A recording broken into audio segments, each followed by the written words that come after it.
Para mitra anu mulia, wilujeng tepangdangu sareng acara matuh dongeng enteng pangbeberah mana.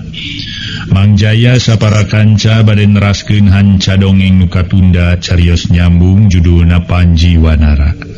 Ieu dongeng para mitra karangan Koswara ayeuna teh nincak bagian ka-55. Cumaga para wargi dongeng urang teraskeun deui. Anu mana para mitra sadaya Panji Wanara atuh disarengan ku Patih Winata katut Mang Jagra Mang Badra harita teh nuju ngintip-ngintip kaayaan eyangna harita teh para wargi sadaya anu memang nuju masanggrahan di perbatasan negara gitunya para wargi mangga urang teraskeun. Salajengna Raden Panji Wanara sareng Patih Winata Ki Jagra katut Ki Badra ngarintipna maju ka hareup kapalebah rungkun kirinyuh nu hiji deui tetebih ti saungna nu dianggo pangrerban Kangjeng Raja. Kangjeng Raja memang tiacan lebet ka saung nya kitu deui Nyimas Rubasi masih keneh panasaran ku ayeuna Patih Wilaseta pedah lami tacan sumping. Barang Ki Patih Wilaseta sumping tunggang kuda hideung lajeng diburu ku Ki Kangkan teras diajak calik ka payuneun Kangjeng Raja sinareng Nyimas Rubasi nya kitu deui para prajurit sejena ngariung sami-sami palai terang kana isi laporan ti Patih Wilaseta nutas nganjang ka nagri Mandalawangi ngawartoskeun pisumpingeunana Kangjeng Raja sapara kanca. Sabada Ki Patih Wilaseta calik payuneunana lajeng bae Kangjeng Raja sasaura. Syukur andika geus datang Ki Patih. Ditunggu-tunggu tita tadi ku kaula tete burung ayeuna datang. Kalayan kula oge bungah lantaran tetela anjeun aya dina kasalametan. Bisa mulang deui ka tapal wates dina kayan salamet. Ki Patih Wilaseta samemehna nyarios manehna nyembah heula hormatna ter ka Kangjeng Raja sinareng ka permeswari Nyimas Rubasi. Dawuh timbalan ti payun sim abdi nyangakeun sembah kawilujengan ka pangersa Gusti Ratu sinareng den permeswari kaulanu ega tarima. Ditarima Ki Patih atur nuhun kaulanu. Salajengna jisim abdi oge nedasi hapunten wireh dalami dina lumampa marginya kitu teu tiasa rurusuhan kaulanu da geuning rada tebi sareng dirituna teh aya gangguan sakedi nya teu naon-naon suali lama kuku lagi di malu ngan eta make loba gangguan teh nah gangguan teh aya naon Patih seur panarosan atuh serat-serat atuh diparios da bisi nu jahat teh saurna teh Gusti janten nuju ngayakeun eta samohon pengamanan kalintang ketatna kaulanu kitu kudanya yaktos kaulanu Gusti nyakeun bae da resiko nu nganjang entong boro nu beda negara pan anu beda kota ge sanagara sok aya wae diayakeun pamariksaan susuratan komo ieu beda negara kumaha hasilna teh Ki Patih cing bejakeun kumaha hasilna teh Patih. Kaula mah panasaran kumaha kayan di ditu kumaha jeung Nyimas Nawang Asri anak kaula nah kungsi papanggih atawa henteu Ki Patih. Kangjeng Raja utamina mah para mitra Nyimas Rubasi pohara panasaraneunana kana kaayaan Ki Patih Wilaseta anu kakara datang tas nganjang ti puseur dayeuh nagri Mandalawangi. Ditaros kitu manehna ngaleketei Ki Patih Wilaseta teh da puguh kaayaan di negara Mandalawangi ayeuna jauh tina pangharpan. Jauh para mitra sadaya tina ukuran anggang tina harapan. Kitu nama pantes boh Kangjeng Raja Prabu Ageng Malela nya kitu deui Nyimas Rubasi. Kaget heran pacampur jeung reuwas. Ku ayana beja yen ayeuna nu jadi raja di negeri Mandalawangi bet Patih Kunjaya. Lain nu jadi minantu anu kakasihna Prabu Rangga Pandika. Paneteup Kangjeng Raja Sinareng Nyimas Rubasi terus dipancokeun ka Patih Wilaseta nu harita neme sumping tas nepangan urang nagri Mandalawangi. Ki Patih Wilaseta sakedapan mangarengha panjang bangun anu senggah naker, tapi lami-lami mate burung sasauran najan kadanguna lirih naker. Kaula nun Gusti kali Gusti Prameswari manawi oge matak ngahelas sakaligus matak nalangsa kangge jim abdi kumuping kayan Gusti Ratu Prabu Rangga Pandika kaula nun jadi kitu eta nah kumaha jadi kitu Cenapati nya kumaha geuning jadi kitu Cenapati anu mawi ayeuna Kangjeng Raja Prabu Rangga Pandika sumuhun tuang putra tea saur Raja Kunjaya mah saurna teh dilebatkeun ka Panjara saurna teh Gusti. Waduh dikapanjarakeun Gusti beteng teuing teuing atuh yeung aduh. Oh Kangjeng Raja Prabu Ageng Malela nya kitu deui Prameswari Nyimas Rubasi lir nu dibentar gelap tengah poe ereng-erengan ku ayana wartos anu tumiba wartos anu didugikeun ku Patih Wilaseta ka anjeunna dina mangsa harita. Ke Patih naha bener eta teh nah nya kitu kayanana Patih Wilaseta rupina leres kaula nu Gusti margi nu nyariosna apanan sanes nulian nanging langsung Kangjeng Raja ku anjeun nyatana Prabu Kunjaya. Montong nyebut raja kasih Kunjaya najan kumaha manehna licik jadi raja ngajabel ka kawasan anak kaula. Si Kunjaya ukur saurang patih maneh nama eueuh hak pikeun diuk dina kursi Gading Gilang Kancana eueuh hak pikeun nyekel nagara Nyakrawati ngabahu denda di negara Mandalawangi. Patih manehna pantar Patih jeung wani-wani make ngasupkeun raja ka Panjara sagala calutak pisan culangung pisan Patih kita teh. Kurang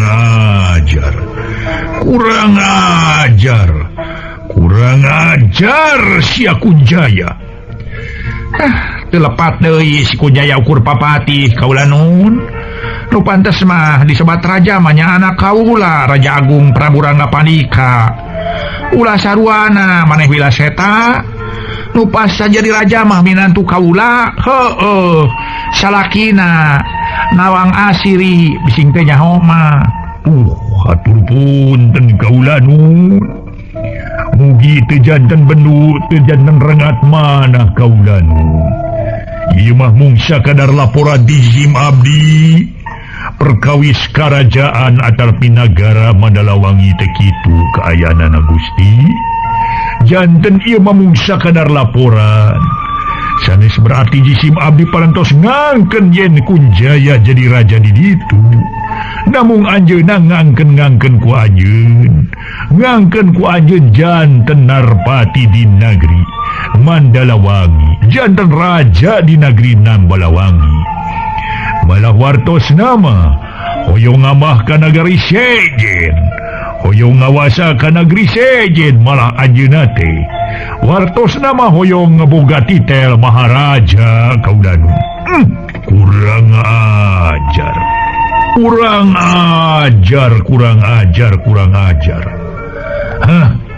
Atuh para mitra sadaya nafsuna luar biasa Kangjeng Raja Ageng Malela para wargi pikeun Patih Wilaseta mah reuwas bari ngaleleper lantaran disenta ku Patu Ageku Prabu Ageng Malela jeung ku Nyi Mas Rubasi. Namung ngaso heula para wargi anu mulya, ngaso heula ngaso.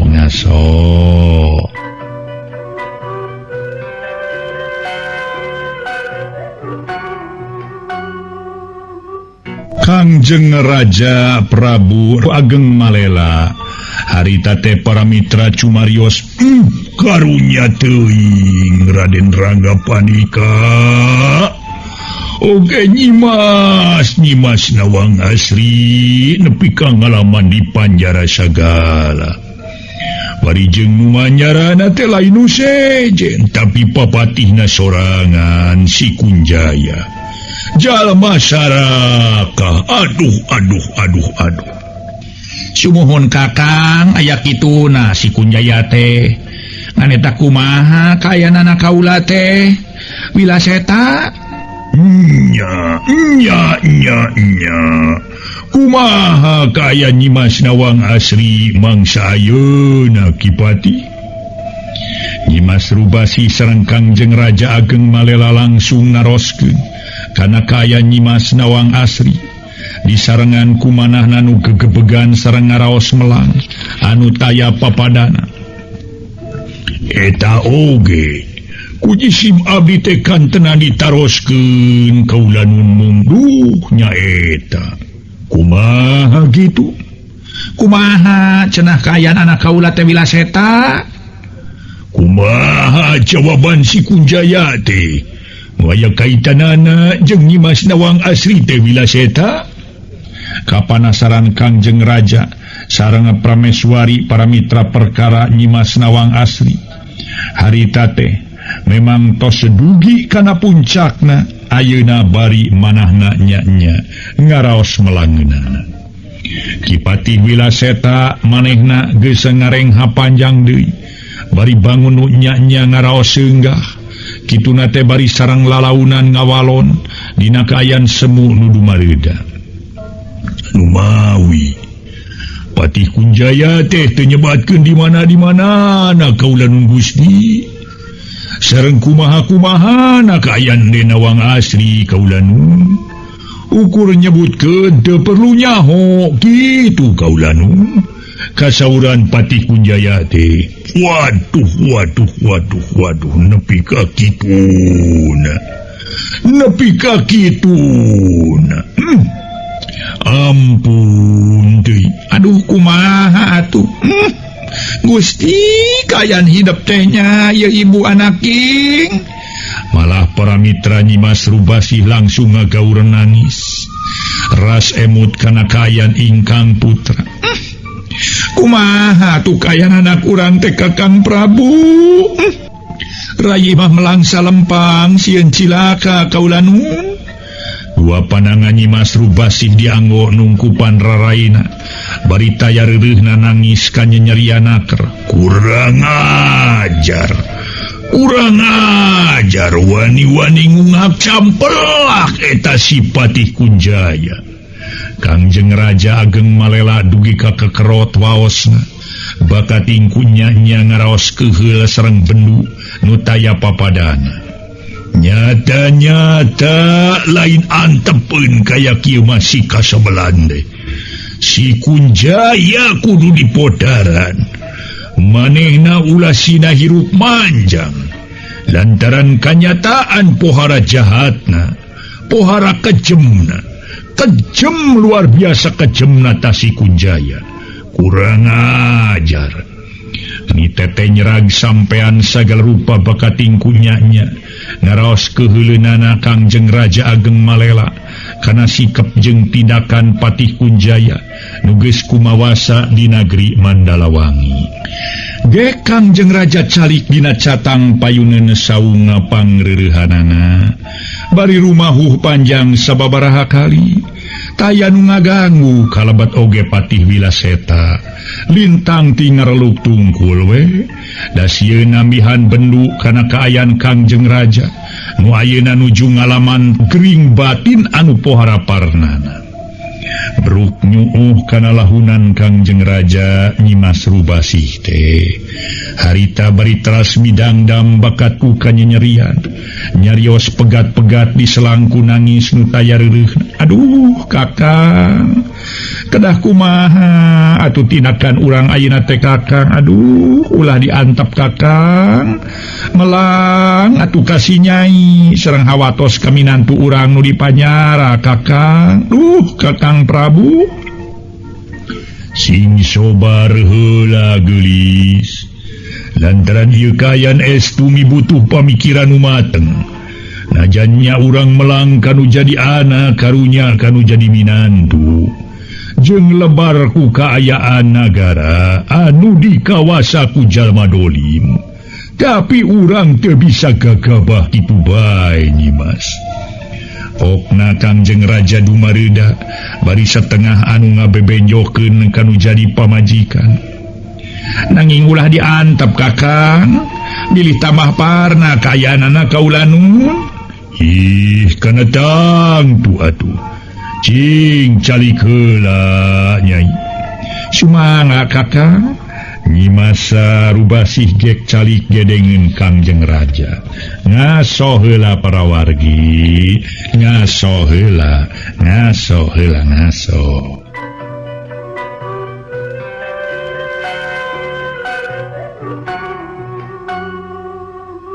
Para wargi sadaya sabada ngemut radalami lajeng Kangjeng Raja sasauran ditujukeun ka Patih Wilaseta.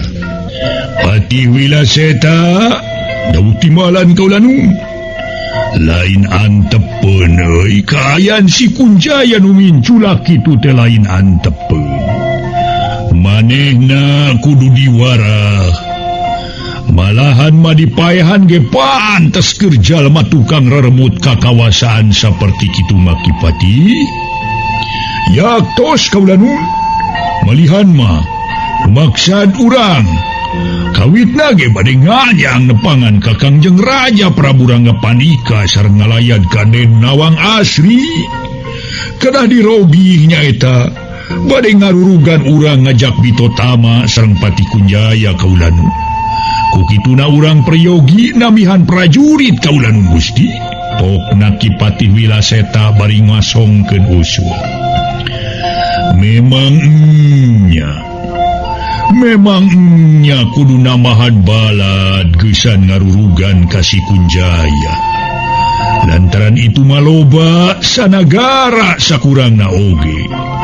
Sedangkan urang ukur 30 prajurit. Kukituna ayeuna kula rek nugaskeun ka para teka prajurit Kangka. Cing diuk behareup ka dieu Kangka. Mangga kaula nu. Teu baha prajurit Kangka harita keneh calik nangalih nyaketan kapayuneun Kangjeng Raja atuh Patih Wilaseta rada mundur ka pengkeres sakedik. Sumangga aya pikeun saeunaon kaulun Gusti? Kula rek mere tugas ka Andika. Kukituna kula miharep supaya Andika daek ngalaksanakeunana Kangka. Unyuk sumangga moal bade baha kaula nu. Disim abdi kana tangtos bari ngalaksanakeun sangarupi pancen ti salira Gusti Prabu kaula nu. Syukur. Kula ngarasa sugema ngarasa bunga dengekeun ku anjeun. Sumangga kaula nu. Kieu Kangka. Ayeuna keneh najan peutingkeun bae ulah dijadikeun halangan naon-naon. Lantaran urang perlu nyieun tindakan sagancang-gancangna. Kukituna kaula nugaskeun peuting ieu keneh. Andika kudu miang ka nagara. Kula nugaskeun ayeuna keneh dibarengan ku 4 prajurit. Ngarah teu keung teuing di jalan. Geus datang ka nagara ajak atuh keprak saloba-lobana prajurit. Malah urang kudu leuwih loba tibatan prajurit di nagri Mandalawangi. ulah kurang di 500 prajurit sakur syukur-syukur mun leuwih. Mun geus bisa ngumpulkeun prajurit nu sakitu lobana, gancang Andika ka dieu deui isukan pabeberang kudu geus datang ti dieu. Kade para prajurit kudu diajak ku Andika ti nagara kudu bari jeung marawa pakarang sakumplitna. Ulah aya nu lengo, ulah aya nu lemon. Mangga kaula nun uji sim abdi jadi estokeun pisan Gusti. Kaharti omongan kaula. Kadenan kahartos pisan kaula nun. Padahal ayeuna keneh geramian ajak opatan prajurit ti dieu keur batur di jalan. Pangapunten kaula nun. Kumaha kitu? Aya naon? Mawi pangapunten nu kasuhun bira sim abdi bade usul kaula Gusti. Teu naon-naon. Rek usul naon Andika Tina miosna ka nagara sim abdi teu kena aya nu maturan kaula nu. Prajurit mun sakedik di dieu peryogi aya nu ngajaga wengi ieu. Ku kituna sim abdi mios ka nagara bade sorangan bae moal bade ngajak sasaha kaula nu. Kitu manawi kaula Gusti. Eta kira-kira nana haludeng Andika ini sosoranganan ki Kangka. Ludeng kaula nun. Ke atuh kaula rek menta tinimangan ti Patih Wilaseta. Mangga kaula nun.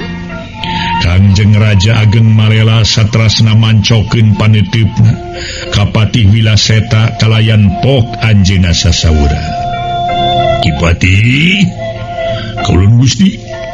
Kumaha tah tinimangan Andika? Tinimangan Andika ku ayana Ki Kangka. Anu mana ditugaskeun ku kaula pikeun mulang ka nagri Paripari. Kapuseur daya maksud teh.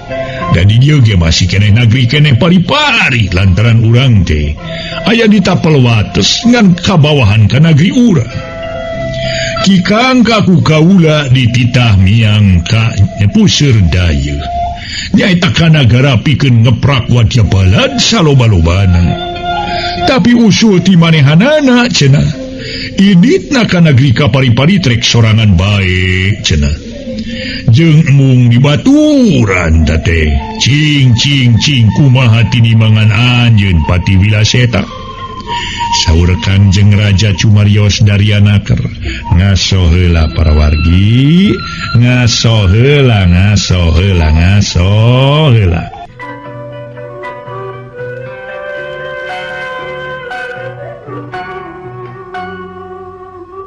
Para mitra sadaya nu sami-sami ngabandungan ieu dongeng. Harita para wargi sadaya Patih Wilaseta Cumarios. Saena mah ulah ari sorangan mah. Mending aya batur duaan mah bilih aya naon-naon di jalan. Nya aya batur mah pikeun paheyeuk-heyeuk leungeun pantai-antai tangan. Pan aya batur geusan paku kumaha ari duaan mah. Anta nepi tiluan sareng anu ngawal nun. Kitu manawi Gusti. Pokna Ki Patih Wilaseta memang tengidinan ari prajurit Kangka kudu mulang heula ka nagara sosoranganan. Lantaran angangna ti tapel wates didinya nepi ka puseur dayeuh nagara Paripari teh lain pagawean atuh sakedeung. Ku ayana atuh sasauranana Ki Patih Wilaseta saperti kitu. Kangjeng Raja manggut sababaraha kali tanda nu ngarti akana usul sareng saran Ki Patih. Lajeng anjeunna sasauran ditujukeun ka prajurit Kangka. Prajurit Kangka, sakumaha usul atawa saran ti Patih Wilaseta memang taya salah na Andika ini teh. Mending dibaturan ku dua urang prajurit sejen.